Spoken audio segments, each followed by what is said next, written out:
My name is Ren Kessler. I'm 35 and I have set shattered bones at 4 in the morning without my hands ever once shaking. A year after my divorce, I was finishing a shift near the maternity ward when my ex-mother-in-law spotted me by the elevators. Pat Colson had a way of smiling that looked like a door closing. She walked right up, smug as a Sunday sermon, and said it loud enough for the nurses at the station to hear. Leaving you was the best decision my son ever made. He has got a baby boy now, with your best friend. 7 years of being called the broken one, packed into a single breath. I did not flinch. I just looked at her, calm as a flatline, and said, "Is that what you believe?" 5 minutes later, a man neither she nor my best friend expected walked through that door, and the one name nobody wanted written down was about to be read out loud in a courtroom. Welcome back, if you're new here. This is a channel for calm women who face down loud cruelty, where the truth takes its time but never misses. If a quiet kind of justice is your thing, get comfortable, drop a comment telling me where you're listening from, and subscribe so you do not miss where this one goes. Let me back up 5 minutes, because the smile came before the man did. It was a Thursday near the end of a 12-hour shift, and I was handing off a chart to a night nurse named Priya. The maternity wing sat one hallway over from the emergency department where I worked, and I had cut through it 100 times without thinking twice. Pat was there visiting. Of course she was. Renee had delivered 3 weeks earlier, and the whole Colson side of Millhaven had been parading through with balloons and casseroles. I knew that. I had braced myself for it. What I had not braced for was Pat planting herself in my path, like she had been waiting there all afternoon. She looked me up and down, taking in my scrubs, my tired eyes, and her chin lifted. That was when she said her piece about her son and his baby boy and my best friend. Priya went still beside me. A passing aide slowed her steps, and I felt my own thumb find the thin silver watch on my wrist, the one that had belonged to my grandmother, and press against its face the way I had done since I was a girl, waiting out something I could not change yet. I did not raise my voice. I had learned a long time ago that the loudest person in a room is rarely the one holding the truth. Is that what you believe? I asked her again, softer this time. Pat blinked, thrown by the calm. She had expected tears or rage or at least a flinch. She got none of it. And somewhere down that hallway, a set of automatic doors hissed open. Though I did not turn to look yet, I did not know who was coming. But I knew what I had already set in motion. Here's the thing you should know about me before the rest of this makes sense. I grew up in a farm town in eastern Kentucky, the kind of place where everybody's business is everybody's gospel. My mother took in sewing. My father worked the coal weigh station until his lungs gave out. I worked 2 jobs through college and another 2 through medical school. I learned to keep my head down and let my work speak. That was my whole philosophy for most of my life. Do good work quietly, and the truth will sort itself out eventually. People will see who you really are. I believed that the way some people believe in luck. It made me good in a trauma bay, where you do not get to panic and you do not get to explain yourself. You fix what is in front of you and you move to the next thing. The smell of the place, that clean cotton and antiseptic smell that clings to everything in a hospital, used to settle me the second I walked in. It meant I was somewhere I was good. Somewhere nobody had ever once called me broken. I could run a code, reduce a dislocated shoulder, talk a frightened kid through stitches, all without my pulse climbing. But that same instinct, the one that made me steady under pressure, had a shadow side. I carried things alone. I did not ask for help. And when people started telling a story about me that was not true, I did the worst possible thing a quiet woman can do. I trusted that staying quiet would eventually be enough. The hospital was the one place left where nobody dared call me hollow. The rest of my life by then was a different story. I married Derek Colson when I was 27. He was charming in a way that made strangers feel chosen. He remembered names. He shook hands like he meant it. Half the county would have vouched for him. And for the first few years, so would I. We wanted children. We tried for a long time and nothing happened. And the not happening sat in our house like a third person at the dinner table. After about 2 years, I did what any doctor would do. I suggested we both get tested. Simple blood work, a basic workup, the kind of thing I ordered for patients all the time. Derek refused. He laughed it off at first, then got sharp about it. He said Coulsons do not have those problems. He wrapped it in a little speech about faith, about how we should leave it in God's hands. I pushed once, I pushed twice, and then I let it go, because you cannot drag a grown man into a clinic. And because I still believed silence was a kind of patience, I went and got tested by myself. My results came back completely normal. I remember sitting in my car in the clinic lot reading the paper, relieved and confused at the same time. If it was not me, then what was it? I did not have an answer, and I could not force one. The longer I went without one, the easier it became for the people around me to write their own. By then, Derek had already started saying things, quiet things, to his mother first. That maybe the problem was me, that maybe I just could not. I did not know yet how far a quiet lie can travel when the right person decides to carry it. Pat Coulson ran the First Baptist Quilting Circle the way a general runs a campaign. She had buried her husband young and raised Derek alone. Somewhere in those hard years, she had decided her son was proof she had not failed. He was perfect because he had to be. If he was not, then what had all that sacrifice bought her? So when Derek whispered that the trouble was probably me, Pat did not question it for a second. She picked it up and she ran. It started small. A sympathetic sigh at a potluck, a hand on someone's arm, a lowered voice. Poor Derek. He wanted children so badly. Then it grew teeth. At a church supper that fall, she introduced me to a visiting pastor's wife with a look of practiced pity. "This is Wren," she said. "My daughter-in-law. She is a doctor, you know. Such a shame about the children." The woman gave me a sad, knowing nod, and I understood that whatever story had been told about me, it had already arrived ahead of me. I stood there in my good dress, holding a paper plate, and Pat patted my hand like I was the one who needed comforting. Then she said the thing she would go on saying for years. The thing she said the way other people say grace. Some women were built to save lives, not to start them. She smiled when she said it. She believed it. That was the worst part. She was not being cruel on purpose. She was repeating what her son had handed her, polished and certain, and she had no idea the words were a lie wearing her own voice. I drove home that night and did not say anything to Derek. I should have, but I was still waiting for the truth to sort itself out. Renee Foster had been my best friend since middle school. We met in a 7th grade home ec class and stayed close through everything that came after. My move away for school, her string of jobs that never quite stuck. She was the one I called when my father died. She stood up at my wedding in a burgundy dress and cried during my vows. So when the church talk started getting to me, Renee was who I leaned on. She would come over with a bottle of wine and let me vent, and she always knew the right thing to say. Or so I thought. Looking back, every comfort she offered had a hook in it. "You are so accomplished, Wren. Maybe that is just not your path. Derek adores you. Don't let his mother get in your head. You do not need a baby to be whole." Kind words, all of them, but they always landed on the same bruise. They always reminded me of the thing I supposedly lacked. I did not notice then how often her eyes drifted to Derek across a room, or how she had started knowing things about his schedule that I had not told her. I was too busy being grateful to have one person who did not seem to be judging me.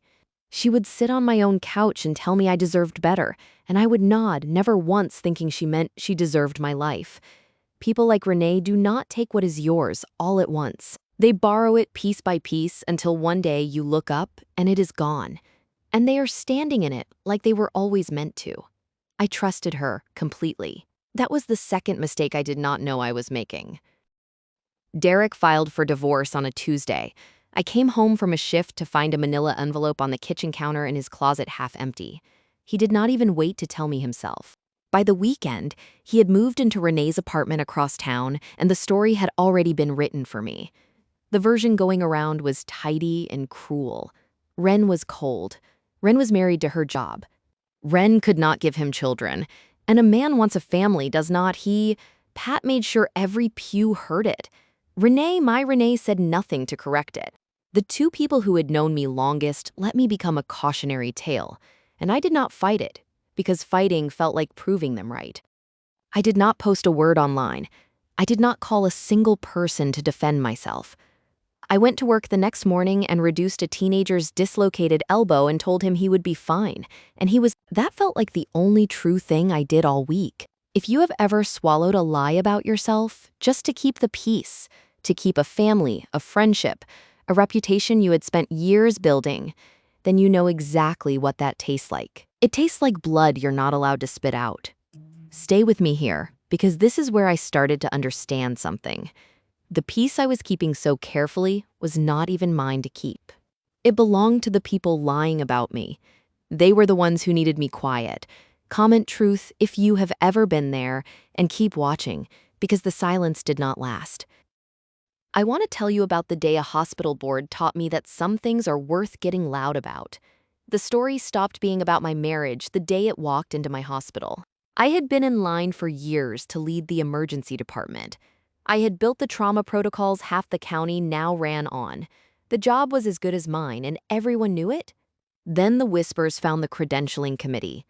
Not the truth. There was no truth to find, just the shape of it. Dr. Kessler's personal life is unstable. There are questions about her judgment. Did you hear about the divorce? About what her husband's family says? One board member, a man who golfed with Derek's uncle, started asking pointed questions about my fitness to lead under stress, as if I had not spent a decade staying calm while people bled out on my table. When the position was announced, it went to someone with half my hours and none of my protocols. They told me I was a strong candidate. They told me it was a difficult decision. They did not tell me the real reason, but I had grown up in a small town. I knew the sound of a verdict dressed up as a compliment. That was the night something shifted in me. A lie about my body had cost me my marriage, and I had let it, because I thought enduring it was the decent thing to do. But now the same lie was reaching into the one place I had never let anyone touch. My work. My name. The thing I had bled for.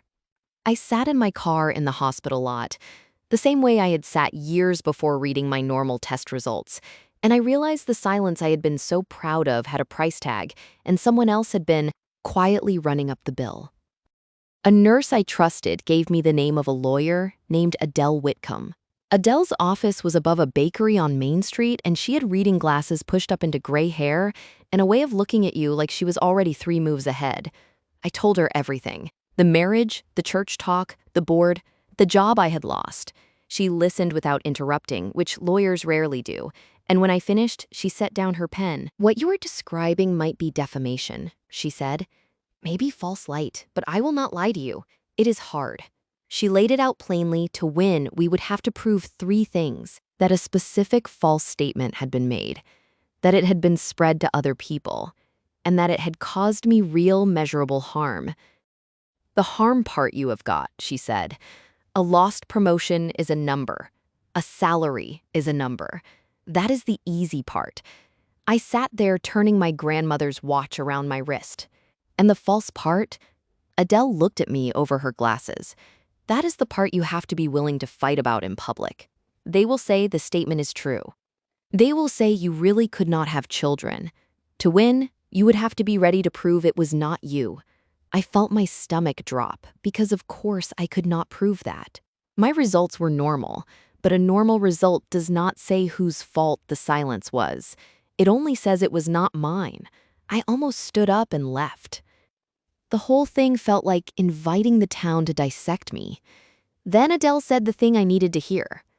"Silence is not a virtue, Ren, when it is costing you your career. Sometimes the kindest thing you can do for yourself is make them prove what they are saying." I did not answer right away, but I did not leave either. I spent 2 weeks weighing it. I'm not impulsive. I make decisions the way I read a chart, slowly, then all at once. I wrote down everything I stood to lose. The church community that had watched me grow up, my standing in a town that already half believed the worst. The way people would talk, calling me bitter, calling me cold, saying I was the kind of woman who sues her ex-husband's family out of spite. I knew exactly how that story would go, because they had already written most of it. But then I wrote down the other column. My name, my work, the truth. And the simple fact that I had done nothing wrong and was being punished for it anyway, I kept coming back to one thing. I was not doing this to hurt Derek. If I had wanted to hurt him, I had had a year of chances. I was doing this so that a hospital board would stop believing a story that was not true, so that the next time my name came up in a room I was not in, it came up clean. That was the line I drew, and I drew it on purpose. This would not be revenge. Revenge is loud and hungry and never satisfied. This would be the truth, said once, in a place where it counted, by someone who had finally decided she was done carrying a lie that belonged to other people. I called Adele on a Monday morning before my shift. I told her I was in. Good, she said. Then let us make them say it under oath. I hung up and walked into the trauma bay and had the steadiest day I had had in a year. Turns out a made-up mind is its own kind of calm. Adele drafted the complaint over the next few weeks. It named the specific statements, the dates, the witnesses who had heard them. It laid out the lost promotion, the salary difference, the documented harm to my professional reputation. Reading it was strange. My whole quiet humiliation organized and numbered and turned into something with weight. When it was filed, the news moved through town faster than any ambulance I had ever ridden. Ren Kessler is suing the Coulsons. Pat was incandescent. She told the quilting circle I had become vengeful and godless, that grief over my empty house had turned me cruel. She doubled down on every word she had ever said, which, though she did not know it, was exactly what Adele had hoped she would do. Derek stayed quiet at first. Renee did too. But I started getting messages, some cruel, some curious, a few quietly supportive from women who had had their own reputations rewritten by people who claimed to love them. One read, "Good for you." They did the same thing to my sister. I did not respond to any of them. I just kept showing up to work and let the case move at the speed of the law, which is to say slowly. Adele told me the next step was the other side's response. How Derek's lawyer chose to defend the statements would shape everything. They have got two roads, she said. They can say the comments were just opinion, hurt feelings, nothing actionable. That road's annoying, but survivable for them. She tapped her pen on the desk. Or they can plant their flag and say the statements were true, that you really were the reason. That road is the one I'm praying they take. I asked her why. She smiled like a woman who already knew the answer. Because then they have to prove it, and to prove it they have to open a door. They took the second road, of course they did. Derek's lawyer filed a response that planted the flag exactly where Adele had hoped. Their defense in plain English was that the statements about me were not defamation at all, because they were true. I really had been the reason the marriage produced no children. The fault, they argued on paper, was medical, and it was mine. When Adele called to tell me, I could hear something close to delight under her steady voice. They just said the magic words, she told me. Truth is a defense. She let it sit a beat. But here's what they did not think through. To prove the statement is true, to prove you were the infertile one, they would have to put both of your medical pictures in front of a court. She paused. Now, I will not oversell it. Reproductive records are about as private as records get, and no judge hands them over lightly. We would still have to convince the court it is relevant and narrow. But they just argued under oath that the cause was definitely you. They cannot make that claim and then refuse to let anyone look at him. That is the crack. It is not a door swinging open. It is a crack. I can work with a crack. I sat down slowly at my kitchen table. Meaning, Adele said. They just put Derek's own fertility in play. He spent years hiding behind it was her. By swearing to it in court, he may have handed us the reason to finally ask about him. No promises. But it is the best opening we have had. For 7 years, I had been the one whose body was up for discussion at potlucks and prayer circles. And in trying to make that official, in trying to win by saying it loud in court, the Coulsons had done the one thing none of them had ever been willing to do. They had opened the door to looking at Derek. I thought about him refusing the tests all those years ago, the sharp little speeches, the way the subject had always slammed shut whenever it turned toward him. I did not say anything to Adele yet. But a thread I had buried a long time ago had just twitched, and I felt it move. That night, I could not sleep. So I did what I always do when something will not sit right. I went back through the timeline in my head, slow and careful, like reading an old chart for the thing you missed the first time. And there it was. 7 years back. A morning early in the marriage when Derek had driven up to Lexington alone for what he called a routine physical. He had been gone all day. He came home different, quiet in a way that was not like him, short with me over nothing, and he had poured himself a drink before dinner, which he never did on a weekday. I had asked if everything was okay. He had said the doctor was a quack, and the whole trip was a waste, and he changed the subject so hard it left a mark. Here was the part that kept me staring at the ceiling. After that day, he never mentioned getting tested again. Not once. Before Lexington, he had at least pretended to take the questions seriously. After it, the subject was simply closed. And somewhere in that same stretch of weeks, the first whispers about me began. I had filed it away at the time as a man being moody about a wasted afternoon. I had not connected it to anything, because I had not been looking for a lie. You do not audit the people you love. But now, with Adele's words still in my ears, that quiet day in Lexington looked less like a wasted trip and more like the moment something got decided. I did not have proof. I want to be clear about that. I had a memory and a bad feeling, which is nothing in a courtroom, but it was enough to tell Adele where to point. And the next morning, that is exactly what I did. Adele listened to my story about the trip to Lexington without writing anything down, which I had learned meant she was paying close attention. When I finished, she was quiet for a moment. On its own, that is nothing, she said. A memory of a bad mood, but it is a reason to ask the right question. She explained what came next. Because the other side had put my fertility at issue, and because they had argued the cause was definitely me and not him. Adele could ask the court to compel the production of Derek's own relevant medical records. If he wants to claim it was you, she said, the law lets me ask to see whether it was him. That is how this works. You cannot open a door halfway. She filed the motion the following week. Derek's lawyer fought it hard, and I understood then that I had touched something real, because nobody fights that hard over nothing. They argued privacy. They argued relevance. They argued anything that might keep that one folder closed. The hearing got scheduled, and I had to sit with the not knowing, which for a person like me is its own special torture.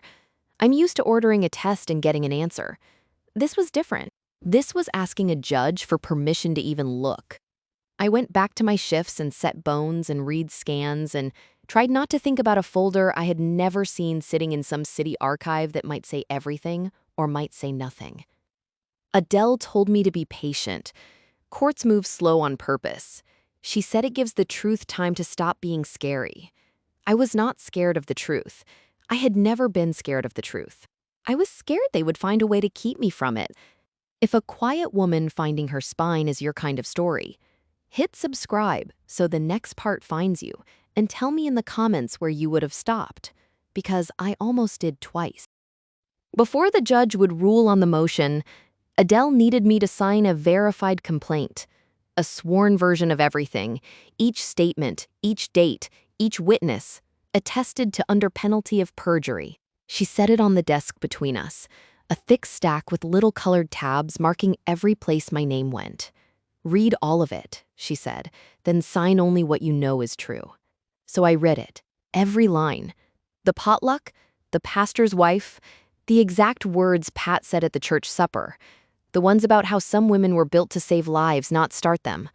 The board meeting, the salary I lost. Reading my own quiet years laid out in numbered paragraphs did something to me. It made the lie look as flimsy as it actually was. I picked up the pen Adele handed me, and I noticed the smell of the room. Not the clean antiseptic of my hospital, my old hiding place, but paper and yeast and dust from the bakery below.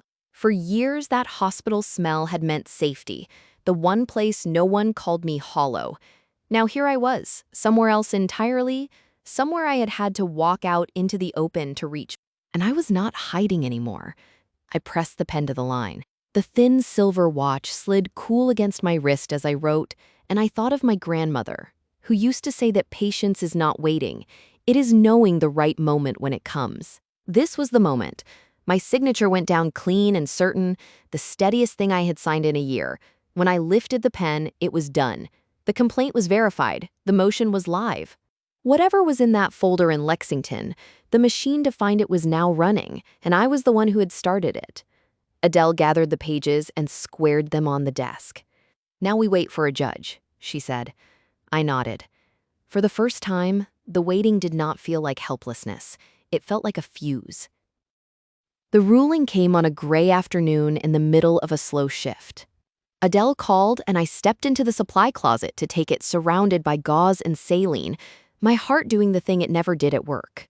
The judge granted it, she said with limits, but she granted it.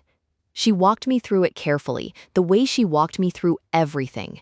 Because the defense had affirmatively claimed the infertility was mine, the court found that Derek's own relevant fertility records had become, in the judge's words, presumptively discoverable, not automatically public, not a free-for-all. The records would be produced under a protective order, reviewed first by the lawyers and the court, used only as the case required.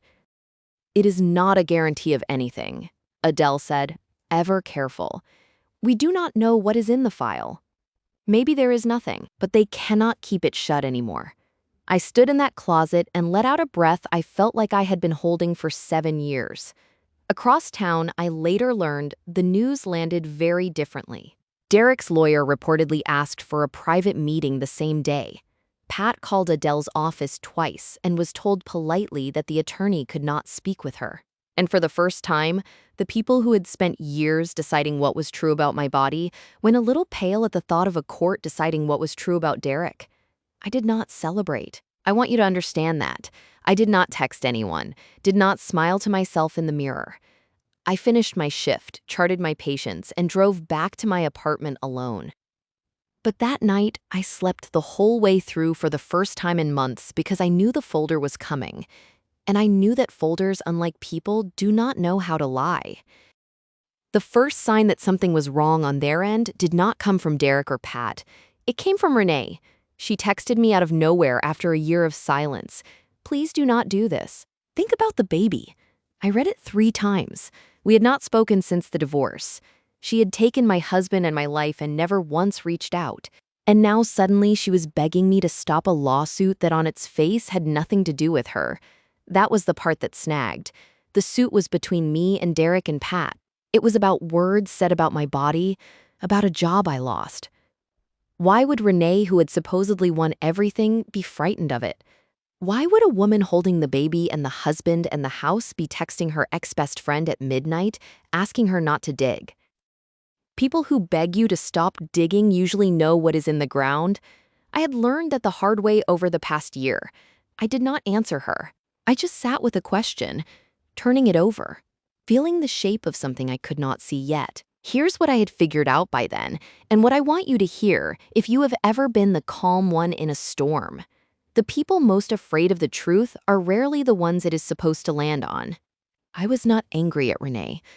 I was curious. Bone-deep, wide-awake curious. But Renee's text did not make me want to stop. It made me want to keep going. A frightened person had just told me, without meaning to, that there was more in the ground than I knew. The folder came 8 days later. I want to be precise about how, because it matters. I did not see it first. I could not have, and I would not have. I'm a doctor, and there are records I have no right to touch. Not my ex-husband's, not anyone's. That is the law, and it is a good one. The records went to Adele through the proper channel, under the protective order the judge had set. She read them with the other side's lawyer present, the way it is supposed to work. Then she called me and asked me to come to her office, which she had never done before. I knew before I sat down. She had the careful face people get when they are about to hand you something heavy. 7 years ago, she said, Derek went to a clinic in Lexington, the one you remembered. She slid a single sheet toward me, just the line that mattered. The rest blacked out under the court seal. The diagnosis was a phrase I had written on charts 100 times. No measurable sperm production. Derek had been told in plain clinical language that he could not father a biological child. 7 years ago, the same week he came home moody and changed and quietly closed the subject forever. The same stretch of weeks the whispers about me began. I sat very still. Adele watched me the way you watch a patient after you have told them the scan results. I did not cry, and I did not shout. I just felt something enormous and quiet rearrange itself inside me, like a bone going back into joint. For 7 years, I had been the broken one, the barren one, the shame of the Coulson family, and the man who had let an entire town believe that had known the whole time that the empty house was his. I drove home with that single sheet of paper folded in my bag, and I did not turn on the radio. I expected to feel triumphant. I had braced for that, even worried about it, because I did not want to become a person who was happy about someone else's ruin. But triumph never came. What came instead was something stranger and sadder. Grief, almost. 7 years of my life had been spent absorbing a wound that was never mine. Every pitying look at church. Every some women were built to save lives, not start them. Every night I would lay awake wondering what was wrong with me, what I had failed to give, why my body had supposedly betrayed the marriage. All of it had been a story. Derek wrote to cover a truth he could not face about himself. He had handed his shame to me and let me wear it in public for years, and his mother had pinned it on with both hands. I sat in my car in the lot outside my apartment, the way I always seem to end up sitting in cars at the turning points of my life, and I said something out loud to nobody. The same thing I had said to Pat in that hospital hallway. Is that what you believe? Only now I understood what I had been asking all along. I had asked it of a woman so certain I was broken, and the real answer had been sitting in a sealed folder in Lexington the entire time. I was not broken. I never had been. The relief of that did not arrive like fireworks. It arrived like a long exhale, like the first full breath after months of shallow ones, and underneath it, a new question was already rising. One I could not push back down. Here was the question, and I could not unask it once it formed. If Derek could not father a child 7 years ago, if the clinic was right, if the diagnosis held, then the baby boy Pat had bragged about in that hallway. The son Derek was parading through the maternity ward. The child he had left me to go make with my best friend could not be his. The arithmetic was brutal, if not quite simple. A man with that diagnosis almost never fathers, a child the natural way. Not impossible in rare cases, but vanishingly unlikely without treatment Derek had never sought, which left a contradiction too big to ignore. Either the clinic had been catastrophically wrong, which happens but rarely, or the baby everyone in town believed was Derek Coulson's son had been fathered by someone else. I was not going to pretend I knew which, but I knew it was a question that needed a real answer, not a rumor.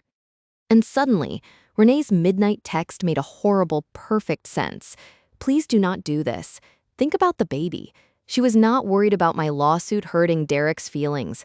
She was worried about what a courtroom full of medical records might force into the open because Renee knew something the rest of the town did not. She knew whose baby it actually was.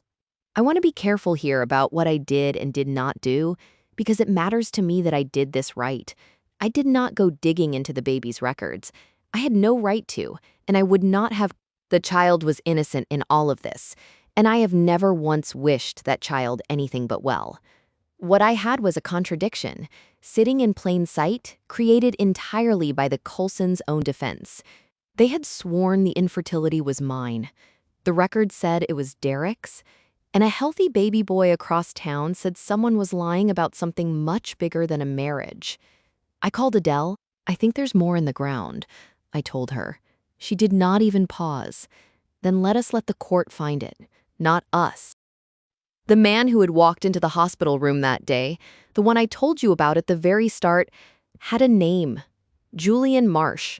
I did not know him then. I learned about him the way I learned everything in this story, slowly, properly through the channels that do not lie. It turned out that during the months Renee and Derek were getting together, while Derek was still telling the world his wife was the broken one, Renee had been involved with someone else too. Julian, A quiet man by all accounts, who had been led to believe the relationship was more than it was. When she chose Derek, Renee had cut Julian off completely, blocked his number, never told him she was expecting, never breathed a word about a due date or a hospital. She had gambled that he would simply disappear, that he would never connect the dots. But the timing had not sat right with him, and he had kept asking quiet questions of the few people they had both known. That very morning, one of them had let the hospital and the date slip. So he came to see the child he suspected was his, and the moment he stepped through that door, the one person she had been so sure would never find her, Renee's face drained of every drop of color. That is the picture I want you to hold.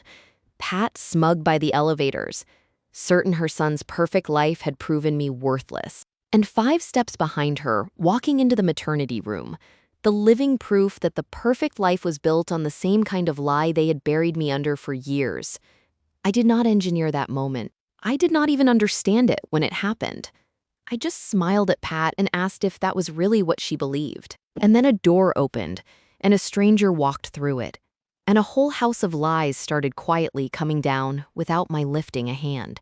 Julian, it would turn out, had questions a court could answer. And in a town where everyone had been so sure they knew the truth about my body, the truth about everyone else's was about to get its day.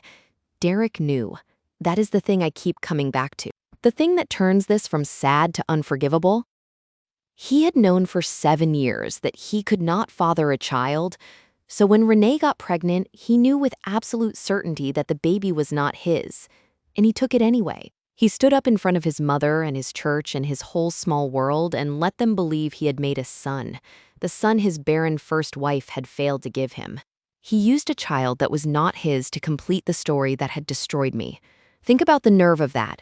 The cruelty is not even the affair or the lie about my body, though those are bad enough.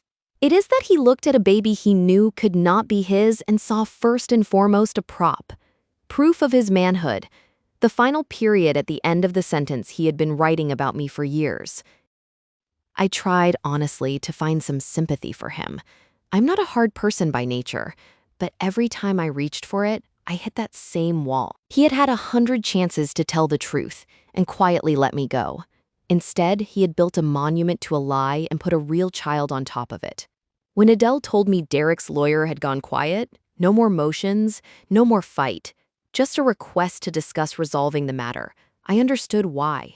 Derek was not afraid of losing the lawsuit anymore. He was afraid of what the lawsuit would say out loud in front of everyone about the son he had been showing off. He had spent 7 years controlling the story, and for the first time, the story was about to get away from him completely. Pat came to see me before the hearing. She showed up at my apartment on a Sunday in her church clothes, and I almost did not open the door. When I did, she looked older than I remembered. Smaller. She did not apologize. I want to be honest about that, because for a moment I thought she might. She stood in my doorway and asked me, in a voice with a crack running through it, to drop the suit. Not for Derek, she said.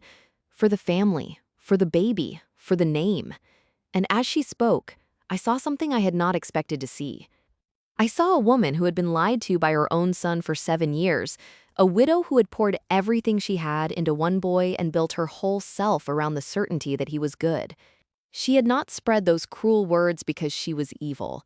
She had spread them because Derek had handed them to her, polished and certain, and she had loved him too much to ever doubt him.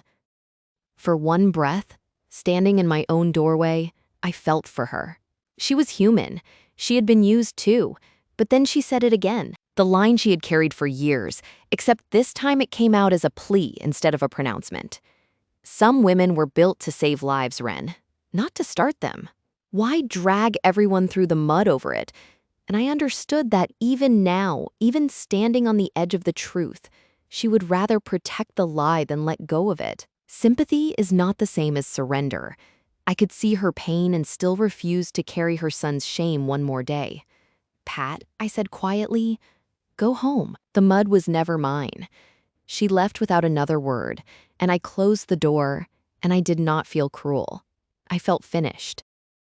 Derek's lawyer offered a settlement, a quiet one. They would pay a sum, issue a private retraction to the hospital board, make my professional record clean again, if I agreed to seal everything and never speak of it. Adele laid the offer on her desk and watched me. "It is a good deal on paper," she said. "You would get your name back. The board would hear the truth. You could walk away with everything you came for." She was not wrong. It was by the numbers, a win. Everything I had said I wanted. My reputation restored. The job back in play. And all I had to do was let the truth get whispered in a back room and then locked in a drawer forever. While Pat kept saying her line at church, and Derek kept showing off a son who was not his. And the story about the broken doctor stayed half alive in the corners of town where private retractions never reach. I thought about it for a long time. Then I told Adele no. Not out of spite. I want to be clear, because the difference matters. I did not refuse because I wanted to watch Derek burn. I refused because a private truth was just a quieter version of the same lie. For 7 years, they had said it about me out loud, in churches and at potlucks where everyone could hear. The correction had to live in the same place, not a whisper, not a sealed drawer. The truth said once, where it counted in front of the same people who had believed the lie. "I'm not going to whisper an apology for a wound he handed me," I told Adele. "I will say it once where it counts, and then I'm done carrying it." Adele capped her pen and smiled. "Then we go to court," she said. "Wear something you can breathe in." The hearing was held in the county courthouse on a bright, cold morning. I had expected to be nervous. I had run 1,000 codes without my hands shaking. But this felt different, because this time, the thing on the table was me. The room filled in a way that told you everything about how small towns work. 2 members of the hospital board there to see what they had been wrong about. Several women from Pat's quilting circle, the same ones who had nodded along to her pity for years. Pat herself, rigid. In the second row, Derek beside his lawyer, pale and sweating in a suit that no longer fit him right. And Renee near the back, holding herself very still, with a quiet man named Julian sitting 2 rows behind her, whose presence she could feel without turning around. I sat at Adele's table and felt the whole architecture of the past 7 years gathered in one room. For 7 years, these people had been the audience to my humiliation. They had watched a woman get quietly branded and said nothing. Or worse, repeated it. Now they were the audience to something else. That is the part I had insisted on. The part Adele understood. The lie had been public. The truth had to be public too, in front of the same eyes, or it would never really undo what had been done. I was not there to scream. I had decided that weeks ago. I was there to let the truth stand up in the light and be counted, with witnesses on the record, in the one kind of room where saying something false under oath has a cost. The judge took her seat. The room went quiet, and I felt my grandmother's watch cool and certain against my wrist, ticking out the moment I had waited 7 years for. Adele did not raise her voice once. That is what I remember most. She built it the way you build a diagnosis, one finding at a time, calm and unhurried, until the conclusion was the only one left standing. She established the statements, the dates, the witnesses. Pat's own words repeated at potlucks and prayer circles, that some women were built to save lives and not start them. She established the harm, the lost promotion, the salary, the documented damage to my name. Then she addressed the defense's own claim that the statements were true, that the infertility was mine, and she asked the court to consider the records the defense had forced into the case by making that very argument. Under the protective order, only the necessary line was read. 7 years ago, Derek Colson had been diagnosed at a Lexington clinic with a condition that made fathering a biological child medically impossible. The room changed temperature. I watched the church women turn to look at Pat, who had gone the color of paper. Then Adele, gentle as anything, laid the contradiction on the table, the one the Colsons had built with their own hands. The defense had sworn the empty marriage was my fault. The record said it was Derek's, and there was, by the family's own loud account, a baby boy. She noted that the question of that child's paternity had become relevant to the support and custody matters now before a related court, and that genetic testing in that proceeding had not supported Derek's biological paternity. She said it plainly, without drama. the way you would read a lab value. That was when Derek stood up. That is not, you cannot. His voice cracked across the courtroom. The judge told him to sit. Pat was on her feet too now, saying my name like an accusation, saying it could not be true, saying I had twisted everything. The two of them, loud and unraveling, while I sat perfectly still at the table and said nothing at all. Pat turned on me then, the way drowning people grab at whatever is nearest. Her composure was gone. Her church supper certainty cracked wide open, and out of the wreckage came the only words she had left. Some women were built to save lives, she cried, pointing a shaking finger across the room. Not to start them. She could not even finish it the second time. And I stood up slowly, because I had waited 7 years, and I was not going to rush this. I did not shout. I kept my voice flat and clear. The voice I use when I have to tell a family something true and hard. The kind of voice that is calmer than the room can stand. You are right, Pat, I said. The whole courtroom went silent. You are exactly right. One person in this marriage was never built to have children. I let that sit. I looked at Derek, then back at his mother. The file only ever had his name on it. Somewhere in the back of my mind, a hymn was playing. The one from my wedding. The one Pat had picked. The one that had floated through that church the day I married into all of this. It had meant one thing then. It meant the exact opposite now. Pat's hand dropped. Derek had his face in his hands. And the women from the quilting circle, the ones who had nodded along to my ruin for years, sat there with the truth finally settling over them, rearranging everything they thought they had known. I was not built wrong.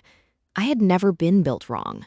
The man who had let an entire town believe otherwise was sitting 6 feet away, falling apart, while the calm woman he had called broken stood steady on her own 2 feet. I had said it once, out loud, where it counted, and I was already finally setting it down. What followed was not dramatic in the way you might imagine. There was no shouting match. No one dragged out. It was quieter than that, and somehow worse for the Coulsons because of it. Derek did not deny it again. He could not. He sat with his head down while his own lawyer asked for a recess. When the judge granted it, he did not get up. He just stayed there, hunched in his ill-fitting suit. A man watching 7 years of careful storytelling collapse in a single morning. The churchwomen gathered their coats and their purses and filed out with their eyes down.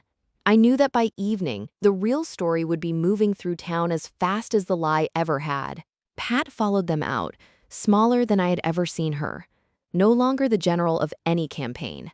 And Renee had slipped out during the recess, but not before Julian rose from his seat 2 rows back and walked out the same door, close behind her. The question of that baby now headed somewhere it could finally be answered honestly. I sat at the table and let it all empty out around me. Adele put a hand on my shoulder. You did that without raising your voice, she said. I have been doing this 30 years. You would be surprised how rare that is. The measurable things came in the weeks after. The way they do, Derek standing in town, the thing he had protected at my expense for years, simply evaporated. You cannot outrun a courthouse in a place that small. He left within a few months, moved 2 states over, somewhere nobody knew the story yet. He had spent 7 years making sure everyone believed a lie about me. In the end, the truth did not need me to chase him. It just needed to be said once, in the right room. The hospital board did not make a show of it, which was fine by me. A few weeks after the hearing, the chair asked to see me. He was one of the 2 who had sat in that courtroom, and he had the uncomfortable look of a man who had believed the wrong thing and knew it. He told me the emergency department director position was open again. He told me they had reviewed the matter and found the earlier concerns about my judgment and stability to be without foundation. He did not quite apologize, but he came close. And from a hospital board, close is about all you ever get. I took the job, not because I needed to win one more thing, but because it had been mine, built with my own hands and my own years, and I was not going to let a lie keep it from me a day longer. My first week running the department, I walked into the trauma bay and breathed in that clean cotton and antiseptic smell, the one that used to mean safety, because it was the only place no one called me hollow. It smelled different now. It smelled like a place I had earned and gotten back, not a place I was hiding. I ran my first code as lead with my hands as steady as they had ever been. Afterward, standing at the sink washing up, I caught my own reflection in the dark window and did not recognize the tiredness that used to live in my face. It was gone. I want to tell you, I felt vindicated, and I did. But more than that, I felt light, like I had been carrying a bag of stones for 7 years without knowing the handle was right there. And someone had finally shown me I was allowed to put it down. People always want to know what happened to everyone after. So let me tell you, and then I will let you go. Derek left. Like I said, last I heard he was somewhere out west, starting over in a place that had not heard the story yet. I do not wish him harm. I do not wish him much of anything anymore, which is its own kind of freedom. Pat lost the thing she had built her whole self around, not because I took it from her.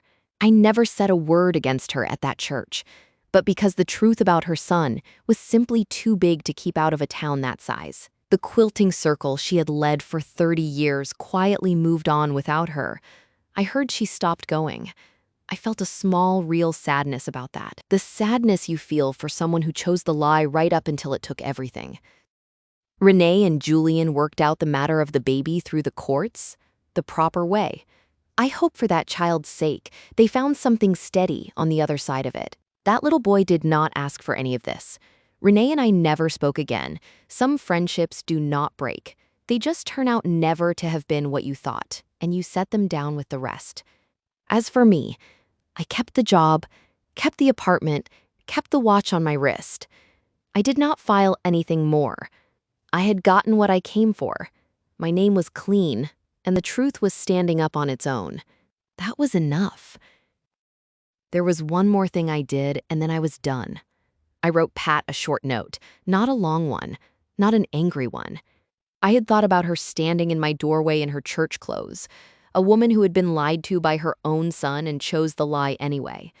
And I found I did not want to carry any anger toward her into the rest of my life.